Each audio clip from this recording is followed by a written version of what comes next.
திடீர் பயணத்திற்கு எளிதில் ரயில் டிக்கெட் பெறும் வகையில் விரைவில் ஆதார் மூலம் தட்கல் டிக்கெட் முன்பதிவு செய்யும் வசதி அறிமுகமாகியிருக்கிறது என மத்திய அமைச்சர் அஸ்வினி வைஷ்ணவ் தெரிவித்துள்ளார்.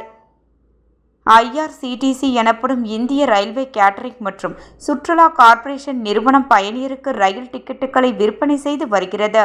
இதில் பயணியர் ஒருநாள் முன்னதாக டிக்கெட்டுகளை முன்பதிவு செய்ய தட்கல் முறை இருந்து வருகிறது.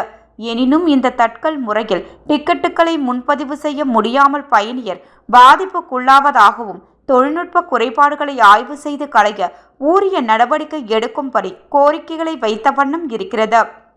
ஒவ்வொரு நாளும் காலை 10 மணிக்கு தட்கல் பயணச்சீட்டு முன்பதிவு செய்ய காத்திருந்தாலும் கிட்டத்தட்ட 90% பேருக்கு இணையதளம் வேலை செய்யவில்லை என புகார் எழுந்து வருகிறது.